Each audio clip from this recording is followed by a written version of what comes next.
Ladies and gentlemen, gentlemen and ladies, once an Oiler, always an Oiler.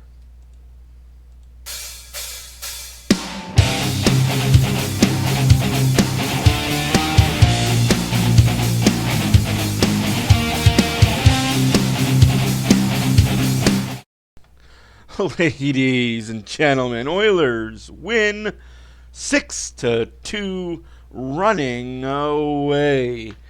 And for everybody, it's over. Chapter's done. We don't face Vancouver again until next season because I just don't see them making playoffs. Anywho's, it was a 6-2 shellacking. Oilers win. Let's play some La Bamba, baby.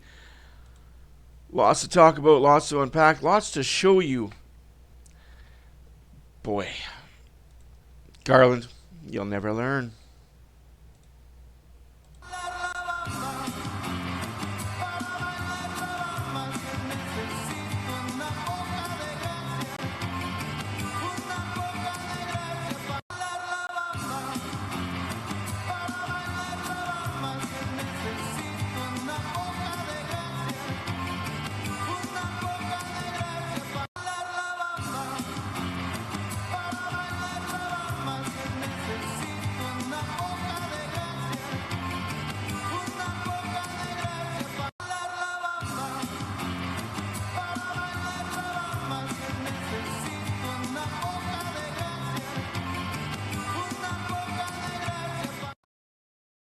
Now, the reason why I started out with once an Oiler, always an Oiler, Vinny Desharnais. Oh, my friend, you did a great job last night for the Vancouver Canucks.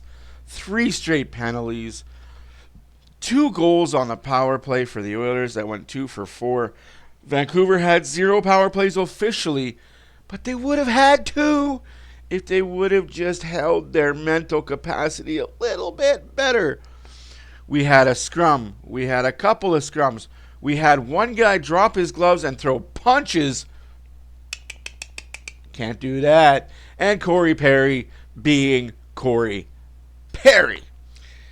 Let's get into it. Let's talk about it. Let's show you what I saw and how I saw it. Come on. Of course, we're going to talk about it, right? We're going to talk about the first goal. What a goal scored by Hyman. But can we please, I know I can't show the highlights. I really, really want to show you guys the highlights. But can we please talk about the beautiful, beautiful pass by Leon Draisaitl? Here it is here. Draisaitl has the puck behind the net of the Oilers. One touch. Off boards, Hyman in stride, over, under, through, and boo, ba, boo, ba, boo. Thatcher Demko, you didn't know if he was coming left, right, center, up, down, midway, halfway, through the way. Hyman was coming, Hyman was scoring. It was no doubt about it. Also, no bucket for Hyman, full, just no more fishbowl. Good to see there. Finally, fishbowl gone. He gets one. That's his 16th of the season, assisted by Draisaitl and Arvidsson at 5:52 of the first period. 1-0 Edmonton. Yes, this comes off the heels of the Oilers' first power play, which did not look good at all. I was very concerned. They looked discombobulated. They looked disinterested. They just did not look good at all. Anywho's. Hopkins, Draisaitl now. This time Draisaitl gets a power play. Oilers get a power play at 14:20 of the first period. Draisaitl scores. Hyman, Hopkins get the assist. What a beautiful passing play. Again, Oilers power play way too passy. We're going to start over here. So Draisaitl has the puck at the half wall. He's got Bouchard up top. Hyman's with him, with Hopkins and Skinner, Jeff Skinner. Draisaitl takes the shot, passes to Hyman, gets it down to Hopkins. Hopkins goes behind the net.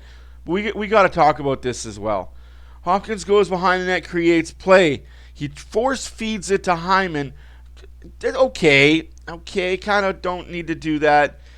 Thankfully for the force feed situation, it bounces off a stick or leg or two, ends up on Draisaitl's stick. Wham, bam, back of the net. Demko had no shot on that. No shot, no chance. Sorry, Demko. It's just nacho night tonight. We move along. Still in the first period, Mr. Henrique, thank you for showing up with your 7th goal of the season, assisted by Epcombe and Perry. Remember, keep an eye on Perry. I talked about it just a little bit. In between the Hyman goal and the Draisaitl goal is another.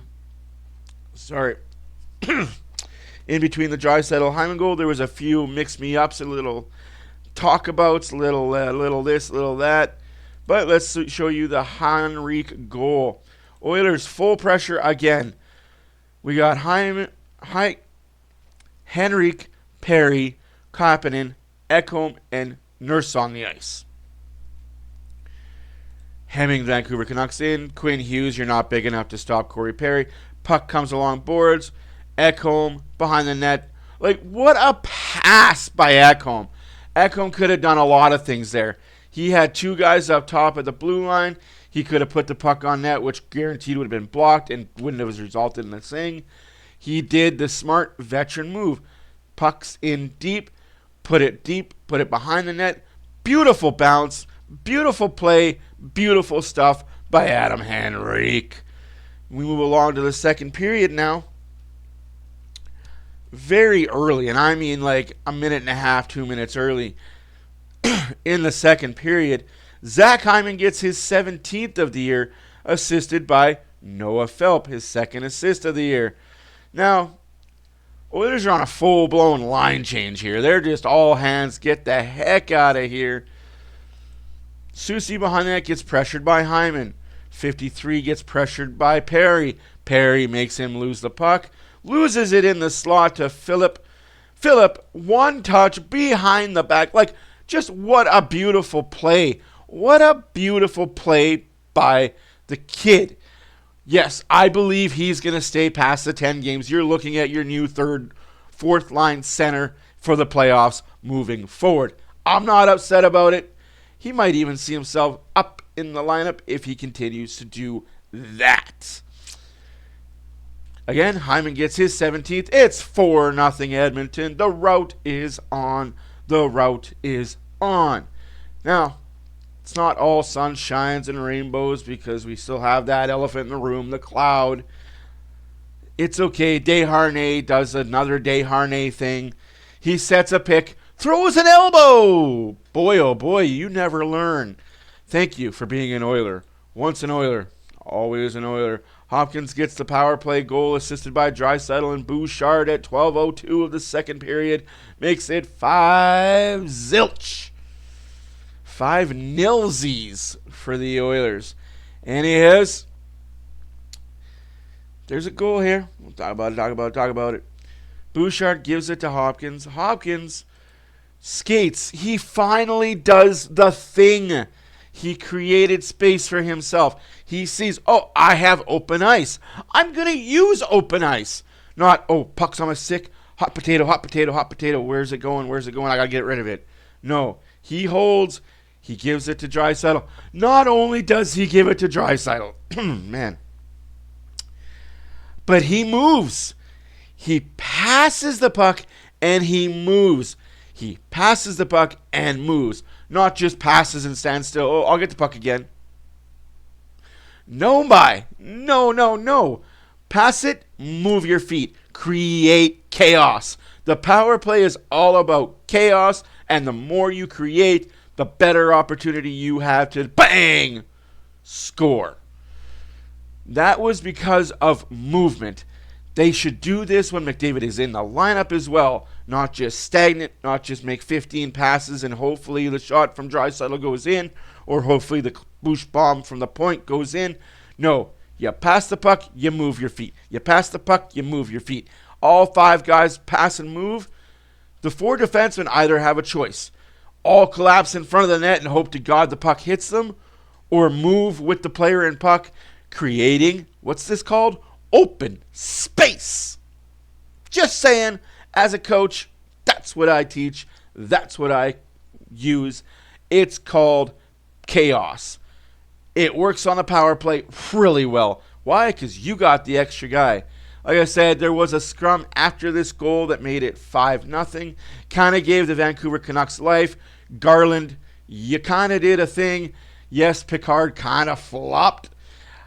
But you went behind the net with Darnell Nurse. It's okay, little guy. This is your head. We're patting your head. It's okay, little guy. It's okay. Go back to the corner. Darnell Nurse kind of took a few liberty shots with you. Corey Perry kind of took a few liberty shots with you. And this is how smart Perry is. He noticed that Quinn Hughes jumped the lineup. He noticed that Quinn Hughes jumped in there too. What else? What do you think he was going to do? What did you think he was going to do there? He notices that Quinn Hughes is now made himself part of the play. He's made himself in the corner, behind the net. Defensemen should never go that deep in a scrum. Corey Perry notices. Corey Perry grabs Hughes, gives him a few of one of these, lets him know, hey, you're their best player. Our best player's not playing tonight. You're going to feel a little bit of this. Perry got a penalty. Nurse got a penalty. Garland got 2 penalties. Offset 5-on-5.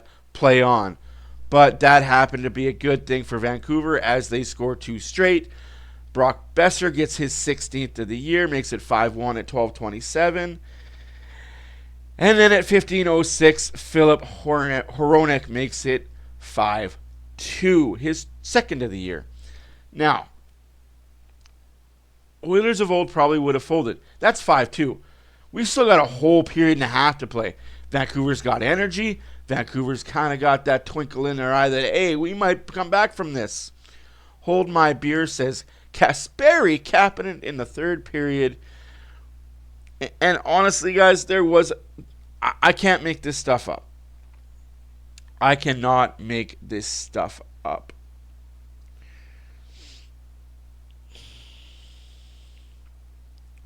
Troy Stecher was going to the box for tripping in the 3rd period at 1:47 of the 3rd period. Troy Stecher was going to the box for tripping Teddy Bluger. Teddy Bluger decided to take it upon himself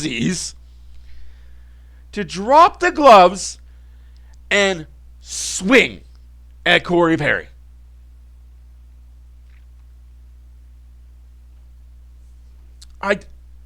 I don't understand that thought process there, Bluger. Either you're the biggest idiot in the room or you have no awareness of what's going on the ice. Because you've seen red because, Corey Perry took out Quinn Hughes. Corey Perry grabbed Quinn Hughes. Quinn Hughes was okay. He's a big boy. He can take care of himself. So you took it upon yourself to drop the gloves and throw 3 really good punches to which Corey Perry just laughs at you. He's just laughing at you while you're throwing haymakers. He's just sitting there like, dude, I'm not dropping my gloves. You can go to the box. You'd be glad that all you got was 2 minutes. Then Mark Friedman continued to chirp at the ref, continued to chirp at the officials, continued to chirp at the Oilers. He must have said something about the ref, somebody, because he got himself a 10-minute misconduct. Now, here's another fun one. Matthias Janmark was going to the box for roughing Carson Soucy.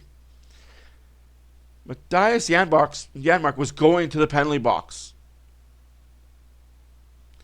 But no. Carson Soucy took it upon himself to join him, negating the 2 power plays the Vancouver Canucks would have had that probably could have turned the tide. You see where these penalties happened? At 1:47 of the 3rd period and 5:11 of the 3rd period. You score those 2 goals, we've got ourselves a 5-4 hockey game.